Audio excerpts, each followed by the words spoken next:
Seraphine didn't know that the man watching her from the shadows of the gilded ballroom was the most powerful king in the realm. She didn't know that he had already refused 17 noble daughters that evening, or that the golden thread of fate had been pulling him toward her since the moment she stepped through the doors in her borrowed dress. All she knew was that her sister's laughter cut sharper than any blade. The Thornwood estate had spared no expense for the midsummer ball, and Seraphine felt every copper of that wealth pressing against her like a physical weight. Crystal chandeliers dripped honeyed light onto marble floors polished to mirror brightness. Silk gowns whispered secrets as ladies glided past in clouds of perfume and entitlement. Gold thread caught candlelight at every turn, and everywhere, everywhere, there were eyes. None of them kind. "You should have stayed in the kitchens where you belong," Margaux hissed, her painted lips curling into a smile that others might mistake for sisterly affection. She kept her voice low, pitched for maximum intimacy, the way a blade is sharpened for precision rather than brutality. "At least there you could pretend to be useful." Seraphine kept her spine straight. She had learned long ago that showing pain only invited more of it. Mother requested my presence. Mother requested a spectacle. Margaux smoothed her crimson gown, the rubies at her throat catching firelight like drops of frozen blood. Everything about her eldest sister screamed wealth, from the careful curl of her dark hair to the delicate gold filigree on her slippers. Something for the guests to pity. The forgotten Thornwood daughter dressed in last season's cast-offs, pretending she belongs among her betters. The dress was borrowed from a maid named Nella who had taken pity on her that afternoon. It was simple, dove-gray silk with no embellishments save a thin ribbon at the waist, but it was clean and it fit. Seraphine had thought it almost pretty when she had slipped it on in the servants' quarters, had even dared to smile at her reflection. Now, surrounded by jewel tones and glittering gems, she felt like a ghost at a feast, like a moth that had wandered into a gathering of butterflies and could not remember the way home. "I won't cause trouble," she said quietly. "I'll stay by the wall. No one will even notice me." Margaux laughed. The sound was bright and brittle, designed to carry. Nearby heads turned. Seraphine felt the weight of their curiosity like stones piled on her chest. "Notice you?" Margaux raised her voice just enough for the cluster of young nobles nearby to hear. She was performing now, playing to an audience that delighted in the misfortune of others. "Oh, sweet sister, nobody wants you, not the merchants, not the minor lords, not even the servants who share your quarters. You're 23 years old and completely unmarked. Do you know what that means?" Seraphine knew. Every unmated wolf in the realm knew. To reach her age without finding a match meant one of two things. Either fate had deemed her unworthy of a bond, or she was so fundamentally broken that no soul could connect with hers. She had stopped believing in fate years ago. Broken, she could accept. Broken was familiar. Broken, she knew how to navigate. "It means I'm free," Seraphine said, and the words came out steadier than she felt. "No mate to answer to. No bond to chain me. Some might call that a gift." Something ugly flickered beneath Margaux's porcelain surface. Surprise, perhaps, that the mouse had shown its teeth. Then she recovered, waving a dismissive hand heavy with rings. "Keep telling yourself that, little sister. But we both know the truth." She leaned in, her perfume cloying, sweet and heavy and suffocating. Her lips brushed Seraphine's ear. "You're nothing. You have nothing. And when father finally tires of housing his embarrassment, you'll have nowhere to go. No one will take you in. No one will mourn your absence. You'll vanish, and the world will keep spinning as if you never existed at all." She swept away in a rustle of silk, leaving Seraphine alone beside a marble pillar that had stood for centuries. The music swelled. Couples took to the floor in a swirl of color and coordinated grace. Seraphine pressed herself against the cold stone and tried to remember how to breathe. She wasn't nothing.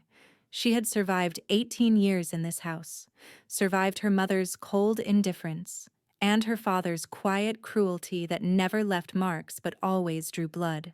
She had survived Margaux's torments, the whispers of servants who pitied her almost as much as they feared being associated with her, the distant relatives who pretended not to see her at family gatherings. She had survived. But surviving wasn't living, and lately, Seraphine had begun to wonder if there was any difference worth noting. Before we continue, please take 2 seconds to like this video. It tells me you want more stories like this. The first time she felt it, she thought she was ill. A strange warmth bloomed in her chest without warning, spreading outward like spilled honey across cold bread. Her skin prickled. The fine hairs on her arms stood at attention. Her heart, which had been beating its usual steady rhythm, suddenly stumbled over itself and began to race. Seraphine pressed a hand to her sternum, confused. She had eaten little today, nerves stealing her appetite. But this didn't feel like hunger. It felt like anticipation, like standing at the edge of a cliff in the dark and feeling the wind rise to meet her. Like the moment before lightning strikes, when the air turns to static and silver. Like something was coming. She looked up. Across the ballroom, through the crush of bodies and the haze of candlelight, a man was watching her. No, not watching, seeing her. There was a difference, she realized, and it stole the breath from her lungs with the force of a physical blow. He was tall, impossibly so, broad-shouldered in a way that spoke of power earned rather than inherited. Dressed in black so dark it seemed to drink the light around him, he stood apart from the jewel-toned nobility like a shadow given form. His hair was the color of a raven's wing, swept back from a face that looked carved from stone by an artist who understood both beauty and brutality. Sharp cheekbones, strong jaw shadowed with stubble, a mouth set in a line that might have been stern if not for the slight curve at one corner that suggested dangerous things. But it was his eyes that pinned her in place. Even from this distance she could see they were pale, ice blue or silver or something in between, blazing with an intensity that made her want to run and never stop. She didn't run. She couldn't move at all. The warmth in her chest pulled tight, like a thread being drawn taut between them. Like something inside her was reaching for something inside him, straining toward connection with a desperation that frightened her. Seraphine had heard stories of the bond, the mystical connection between fated mates that transcended logic or choice or station. She had dismissed them as fairy tales told to comfort those who hadn't found their match.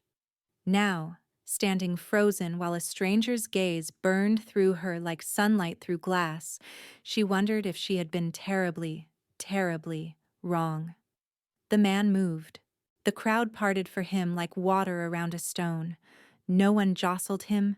No one blocked his path. Seraphine watched nobles bow their heads as he passed, saw ladies curtsy without daring to meet his eyes. A murmur rippled through the room, carrying his presence like wind carrying the scent of smoke. Whoever he was, he commanded a respect that bordered on fear. He didn't look at any of them. His attention never wavered from her.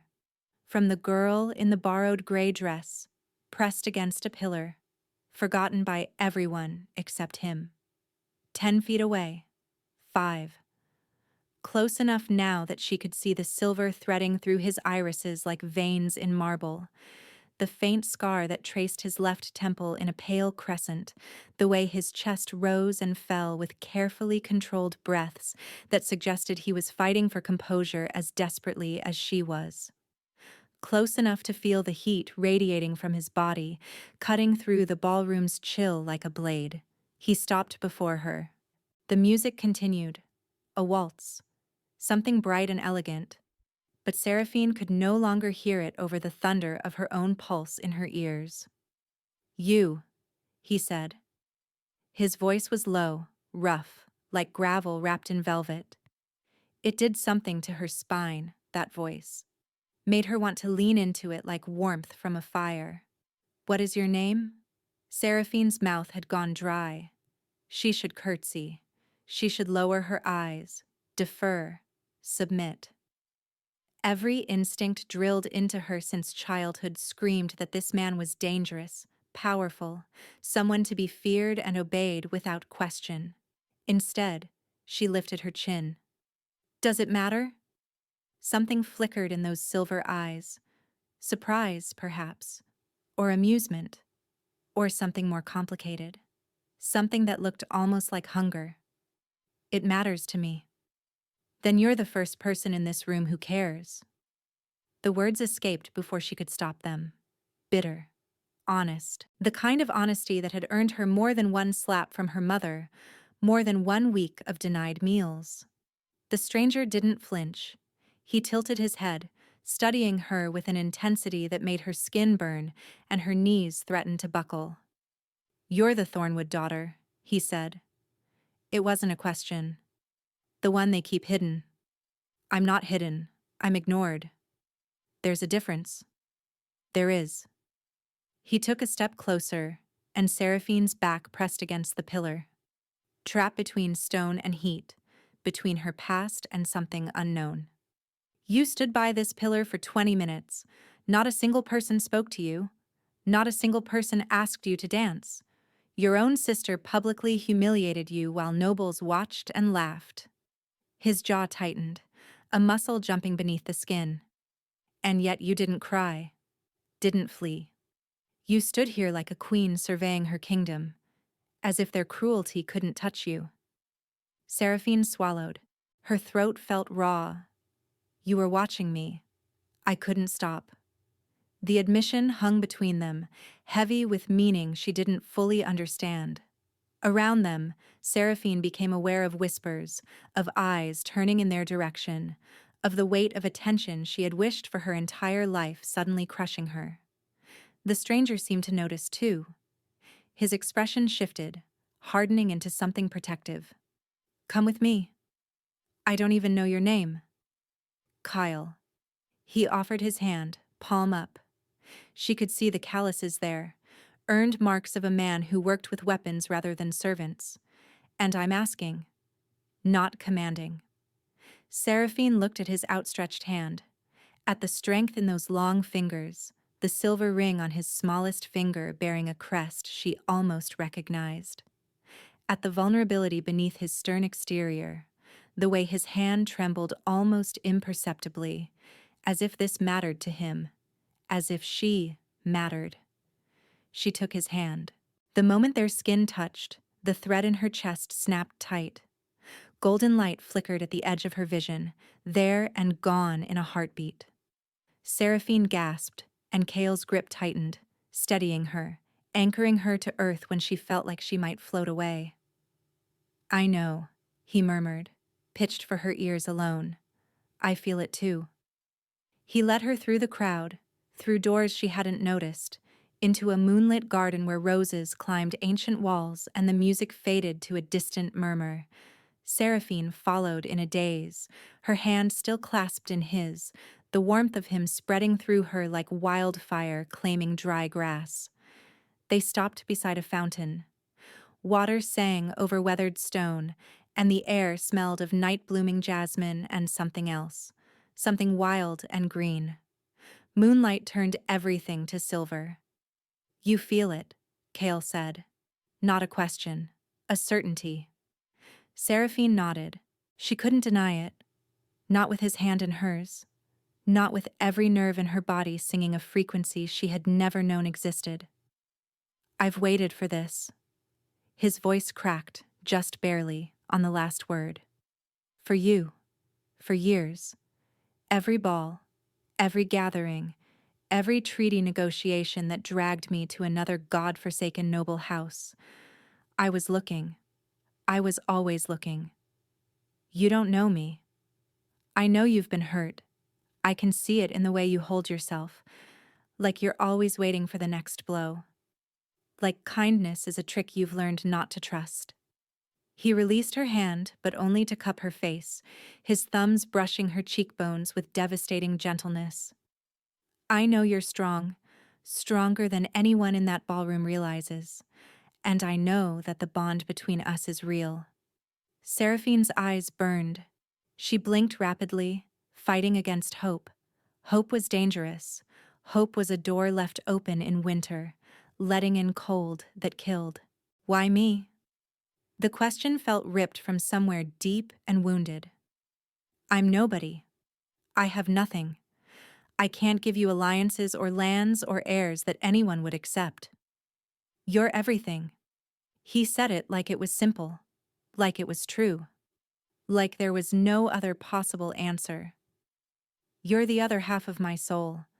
I would burn kingdoms to keep you safe.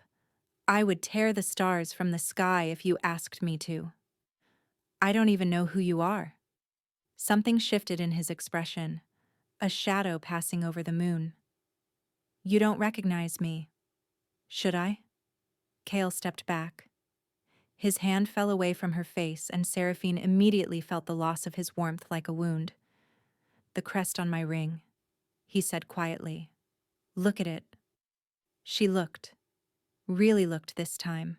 A wolf's head, crowned with thorns, silver on black, the symbol that flew from banners across the northern realm, the symbol of the Alpha King.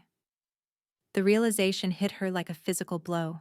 She stumbled back, her hand flying to her mouth, her heart hammering so hard she could taste copper. You're Kale Varenthus, Alpha King of the Northern Realm. His voice was flat, waiting. Does that change things? Seraphine's mind raced.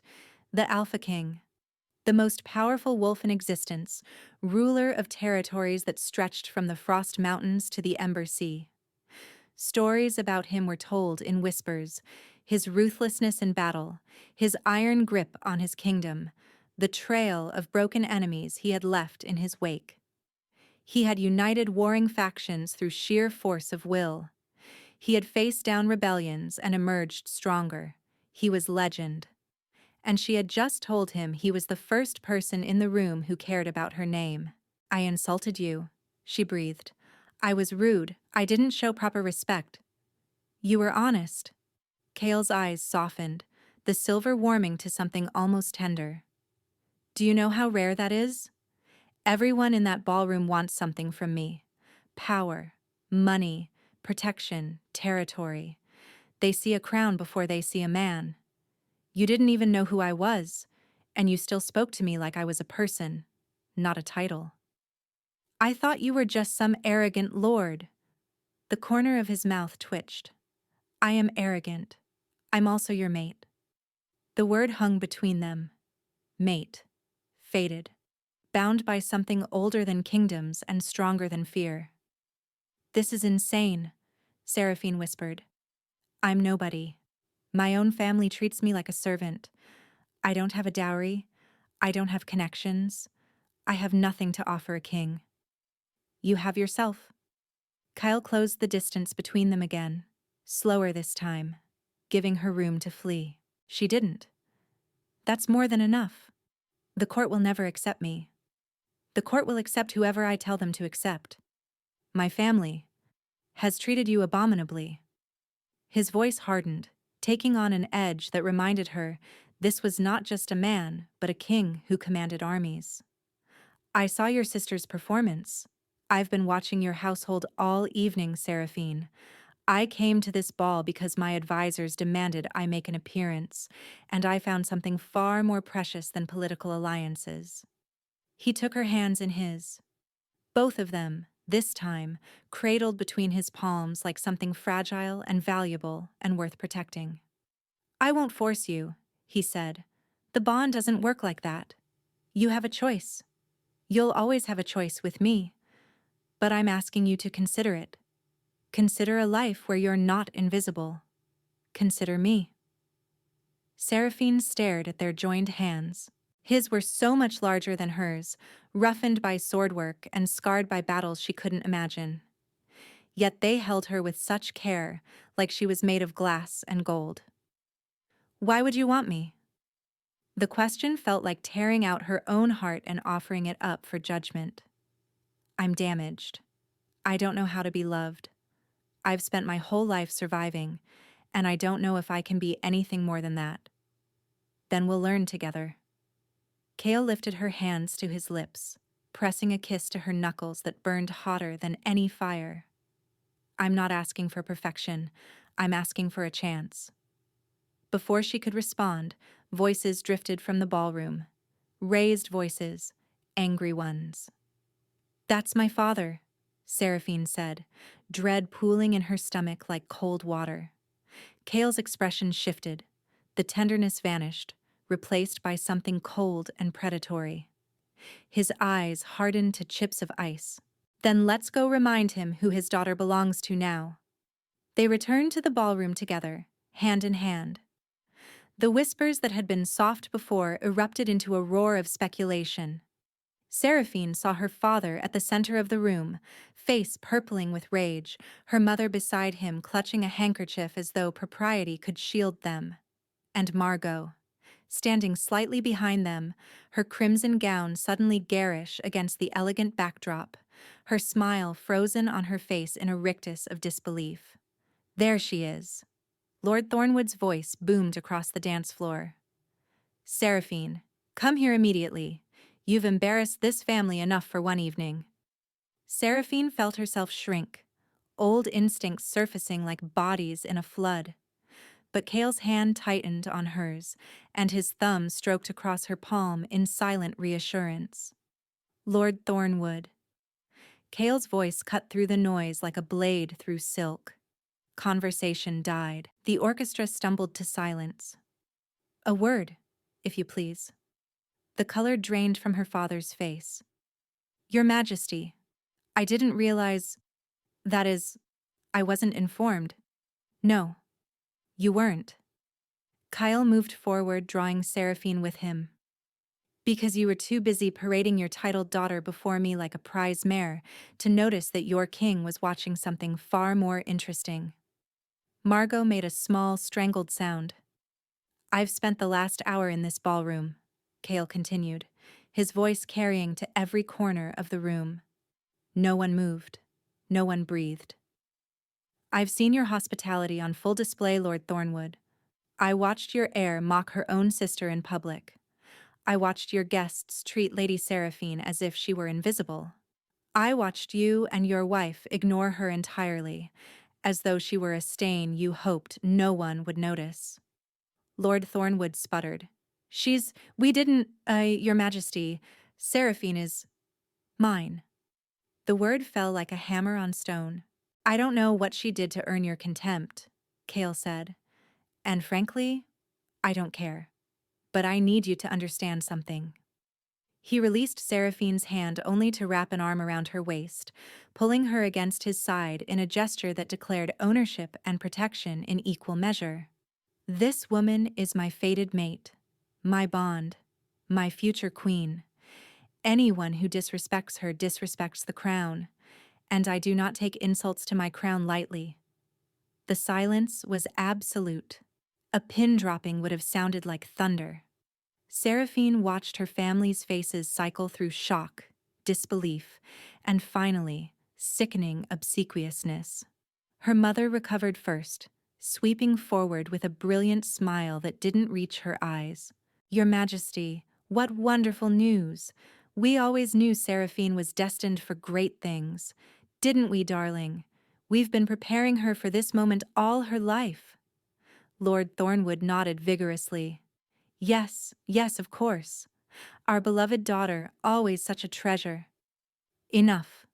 Kale's voice was ice and iron. Lady Seraphine and I will be departing. You'll receive formal communication from my court regarding her transition to the palace. He turned, guiding Seraphine toward the doors. But Margaux stepped into their path, her mask of composure cracking to reveal something desperate and ugly beneath. This isn't possible, she hissed. She's nothing. She's unmarked, unremarkable.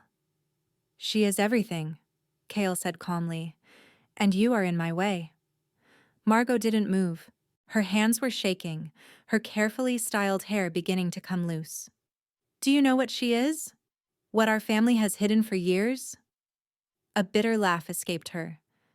Ask her about her mother. Her real mother. Ask her why she doesn't shift. Why she's never belonged. Margaux. Lady Thornwood's voice cracked like a whip. That's enough. But the damage was done. Seraphine felt the words like physical blows, each one landing on a wound she had tried desperately to forget. Her real mother.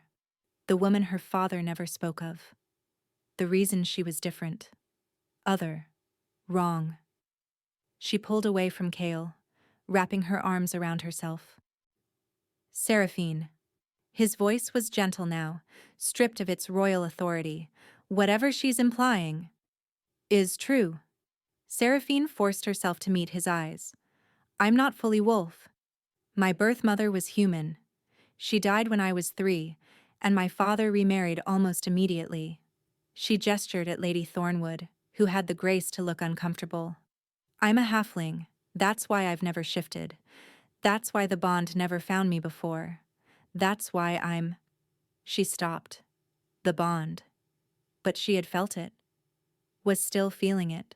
The golden thread between them thrumming with warmth and life. Cale stared at her for a long moment. Then he started to laugh. The sound was unexpected, warm and rich, filling the silent ballroom. That's it? That's your family's great secret? He shook his head, something fierce and bright burning in his eyes. Seraphine, I don't care if you're half human, half fae, or half mountain troll. The bond doesn't care about bloodlines. It doesn't care about what you can or cannot shift into. It cares about souls. He crossed to her in 2 strides, cupping her face in his hands with a tenderness that broke something inside her. I felt you the moment you walked into this room. My wolf has been howling for you since you took your first breath inside these walls. Human blood or not, you're mine. And I'm yours, if you'll have me. Seraphine searched his face for doubt, for hesitation, for any sign that this was some elaborate cruelty, a twist of fate designed to break her more completely than anything before. She found only truth, only love, only a future she had never dared to imagine. Yes, she whispered. I'll have you. Kyle kissed her. It wasn't gentle. It wasn't chaste. It was acclaiming, fierce and hot, and full of promise. Seraphine gasped against his mouth, and he swallowed the sound, one hand sliding into her hair while the other pressed against the small of her back, drawing her closer until there was no space between them at all. The golden thread between them blazed. She could feel it solidifying, weaving their souls together in a pattern that could never be undone. His heartbeat thundered against her chest, matching hers rhythm for rhythm. When they finally broke apart, Seraphine was trembling. So was he. The carriage, Cale murmured against her lips. Now, before I do something extremely inappropriate for a ballroom. She laughed, the sound wet with tears she hadn't noticed falling. He kissed those away too. He kept an arm around her as they walked past her stunned family, past the gaping guests, past Margaux's tear-streaked face. At the doorway, Seraphine paused. She turned back to look at the house that had been her prison for so long. I hope you find your happiness, she said quietly. I've found mine. 3 months later, Seraphine woke to sunlight streaming through silk curtains and the steady rhythm of a heartbeat beneath her ear. She smiled, burrowing closer to the warmth. Cale's arm tightened around her, his fingers tracing lazy patterns on her hip. Morning, he murmured into her hair. Morning.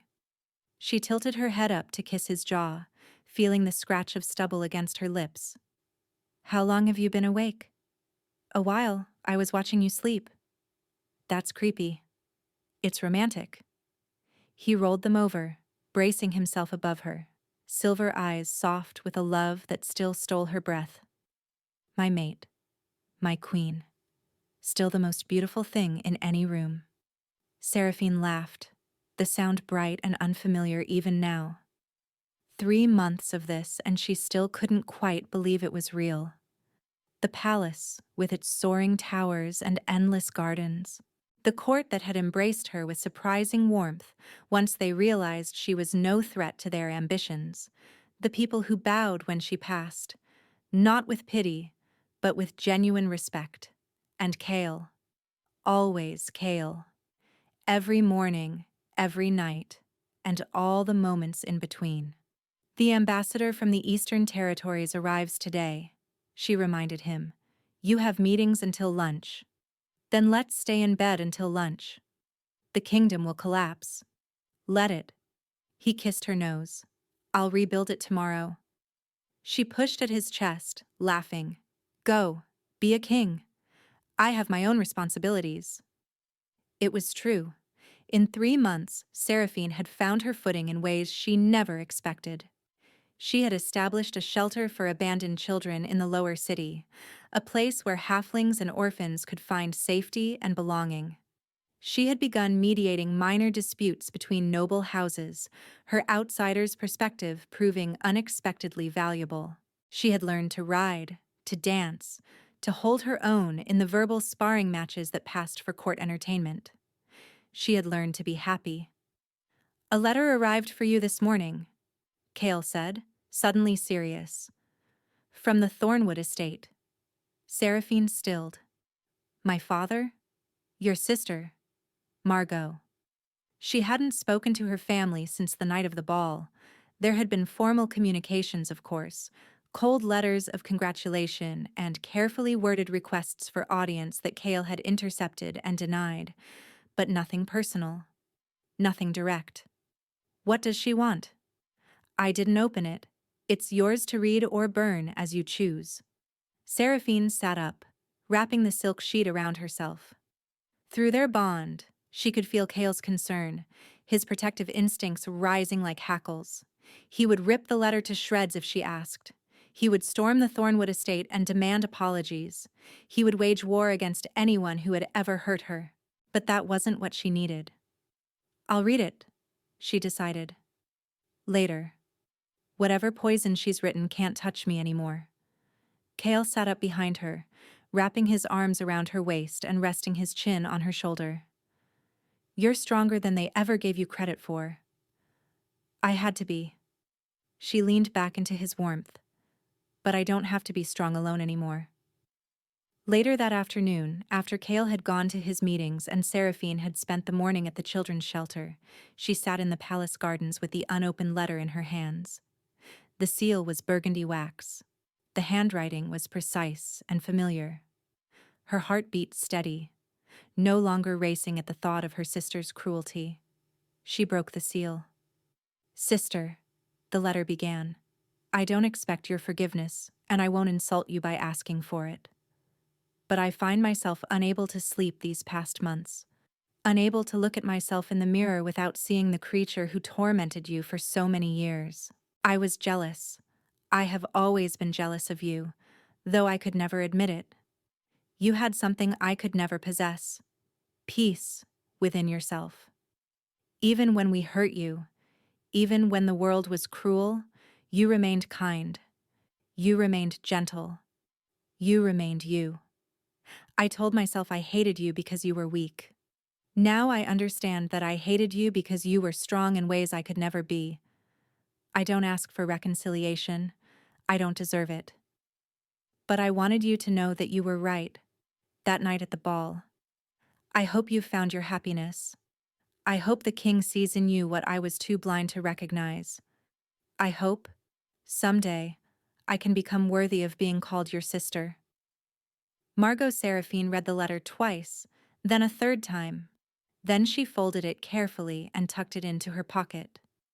Perhaps, someday, she would write back. Perhaps healing was possible, even for wounds this deep. But that was a decision for another day. For now she had a king who loved her, a purpose that fulfilled her, and a future brighter than anything she had ever dared to dream. She rose from the garden bench and walked back toward the palace, where Kale was waiting on the steps, having finished his meetings early. Everything all right? He asked, searching her face. Seraphine smiled. A real smile. the kind that reached her eyes and warmed her from within. Everything is perfect. Kale caught her hand before she could slip away, pressing it to his chest where his heart beat steady and strong. I love you, he said. The words were simple, true. He said them often, like he was making up for all the years she had gone without hearing them. I love you too. She kissed him, there on the palace steps where anyone could see, where the whole world could witness what they had built together. Through the bond, she felt his joy singing back to her, golden and warm and infinite. Through the window behind them, she could see the palace gardens in full summer bloom, the city sprawling beyond the walls in a tapestry of stone and life, the mountains rising in the distance like ancient sentinels. A new life, a new beginning, and all because a king had crossed a ballroom for a girl nobody wanted. Where are you listening from? Let's meet in the comments. I love hearing your thoughts. And if you'd like to support me, please subscribe. It's free, and it helps more people hear these stories.